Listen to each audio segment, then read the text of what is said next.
किताब लिखी, इस्लाम पर कीचड़ उछाला, दूसरे लोगों ने बड़ी इज्जत की, आओ आओ बहुत अच्छा काम किया।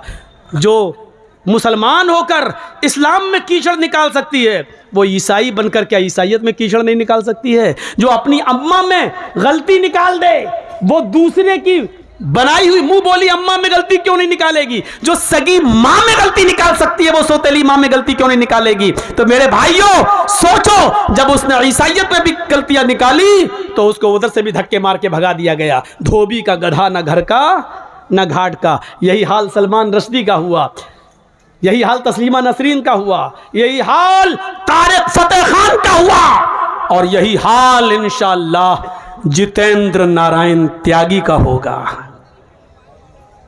जब तक इनके बाप हैं जिंदा या हुकूमत में तब तक इसकी इज्जत है, और जब बाप ही नहीं रहेगा तो इसकी इज्जत भी नहीं रहेगी, और बाप जिंदगी भर नहीं रहेगा। ये आपको मालूम है ना, राहत इंदौरी ने कहा था जो आज साहिबे मसनद हैं कल नहीं होंगे, किराएदार हैं जाती मकान थोड़ी है। ये सब आने जाने वाली सरकारें होती हैं। जब तक बाप जिंदा है बेटे की इज्जत होगी, और बाप हटा तो बेटे का कोई पुरसाने हाल नहीं होगा।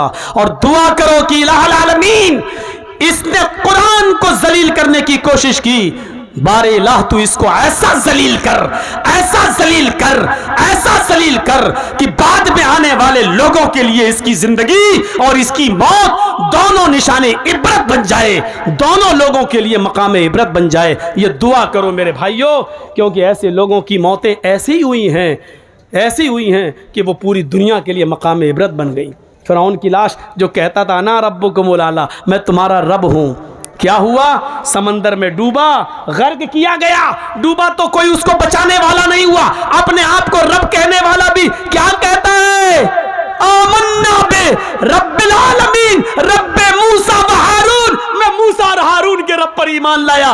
वो चीख रहा था जब समंदर में डूब रहा था, लेकिन उस वक्त अल्लाह ताला ने फिरौन के ईमान को और उसके इस्लाम को कबूल नहीं किया। मरते वक्त इस्लाम ला रहा है, समंदर में डूबते वक्त मूसा और हारून के रब को अपना रब कह रहा है। नहीं, अब तेरे इस्लाम की और तेरे ईमान की अल्लाह को कोई जरूरत नहीं है। मकाम इबरत बना दिया उसकी लाश को। मेरे भाइयों, आज भी फिरौन की लाश मिस्र के म्यूजियम के अंदर रखी हुई है।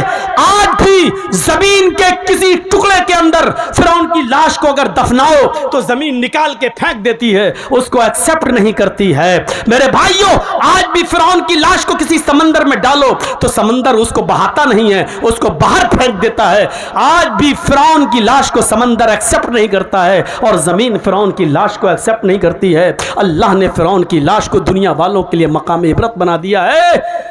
जितेंद्र नारायण त्यागी का भी यही हाल होगा। उसकी ज़िंदगी और उसकी मौत दोनों बाद में आने वाली नस्ल के लिए मकाम इबरत बनेगी। चले थे साहब कुरान बदलने, 26 आयतें निकाल कर दम लूंगा, कुरान को बदल के दिखाऊंगा, कुरान से 26 आयतें निकलवा के दिखाऊंगा। चले थे कुरान को बदलने, अल्लाह ने ऐसा बदला कि देख, जो हमारी किताब को बदलने का ख्वाब देखते हैं वो खुद बदल जाते हैं। और फिर वही चीज़ जो कल और परसों मैंने कही थी, वो जब पूजा करेगा तो फ़ख्र करेगा मैं हिंदू हूँ, अग्नि की पूजा करेगा तो फ़ख्र करेगा कि मैं हिंदू हूँ, चंदन लगाएगा, सब कुछ लगाएगा, सब कुछ करेगा मूर्ति, लेकिन जब पेशाब करने बैठेगा तो उसको गुस्सा आएगा, कमबख्त यहीं से मैं हिंदू नहीं हूँ। जब भी वो पेशाब और लैट्रिन करने जाएगा कहेगा कमबख्त ये, और बदल जाती। गलती करी बेचारे उस पंडित ने जिसने इसको हिंदू बनाया था। उसको सबसे पहले बीच वाली चीज़ बदलनी चाहिए थी कि यहाँ से तो तुम मुसलमान हो, ये तो बदलो पहले। हो सकता है हुकूमतें फ़ोन कर रही हों, जापान, फिलिस्तीन, जर्मन, अमेरिका, कि भाई बीच वाली चीज़ को चेंज करने का और नॉर्मल जैसे बच्चा पैदा होता उसी तरीके से हो जाए। ऐसी कोई सर्जरी है? ऐसी कोई सर्जरी मिल नहीं रही है। शायद उन लोगों ने ये कहा हो कि नहीं साहब, बेहतर इसी में है कि इसका खतना ख़त्म कराने के लिए आपको पूरी की पूरी गायब करना पड़ेगी। हो सकता है कि इसको बाद में हिंदू भाई ये कहने के ये ख़त्म कराओ, ये खतना हमें जीने नहीं दे रहा है, ये हमारे धर्म में कलंक बन रहा है, इसको ख़त्म करो। और जब अगर बीच वाली चीज़ को ख़त्म कर दिया तो तुम फिर बीच ही वाले बन जाओगे, ना मर्द रहोगे ना औरत, फिर ज़िंदगी भर।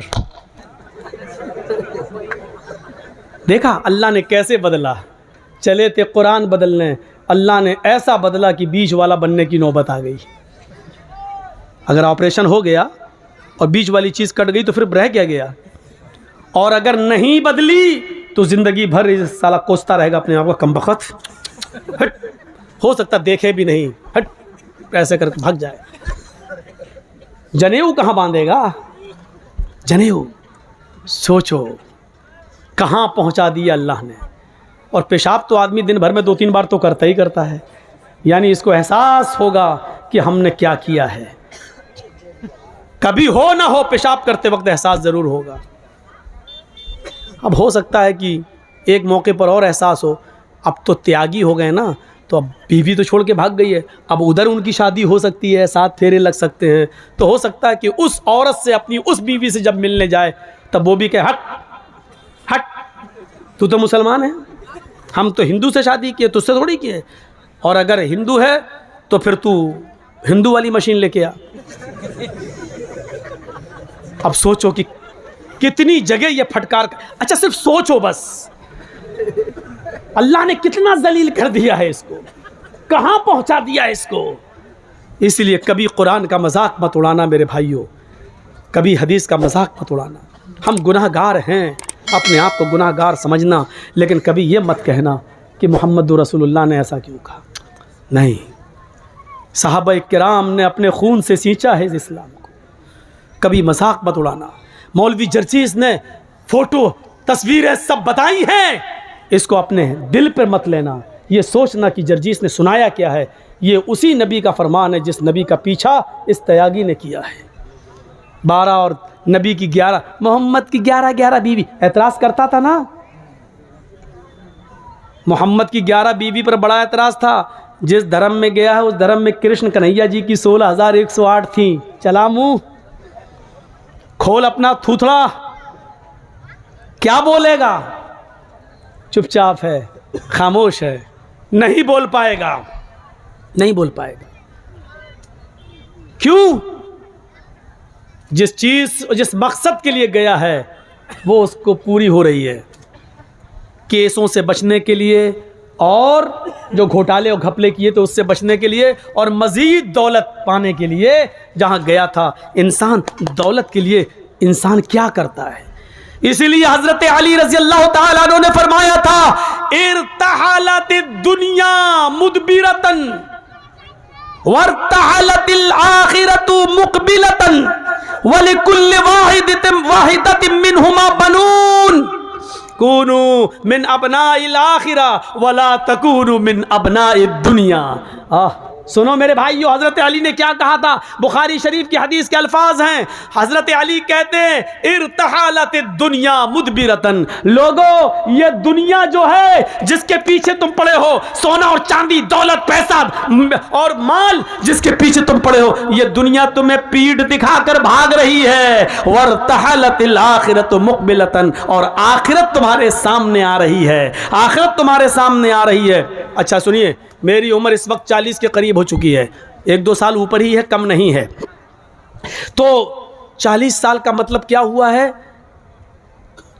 40 साल, मान लीजिए अल्लाह ने मेरी ज़िंदगी 70 साल की दी है, तो इसका मतलब क्या हुआ, एक मिसाल दे रहा हूँ, 40 साल दुनिया ने मुझे पीठ दिखा दिया है, दुनिया मुझे पीठ दिखा चुकी है, 40 साल मुझे पीछे छोड़ चुकी है, दुनिया ने मुझे 40 साल के पीठ दिखा दी है। यानी अब जर्जीस ये चाहे कि ये 40 साल मुझे दोबारा मिल जाए तो ये दुनिया जर्जीस को वो खोए हुए वो 40 साल वापस नहीं कर सकती है।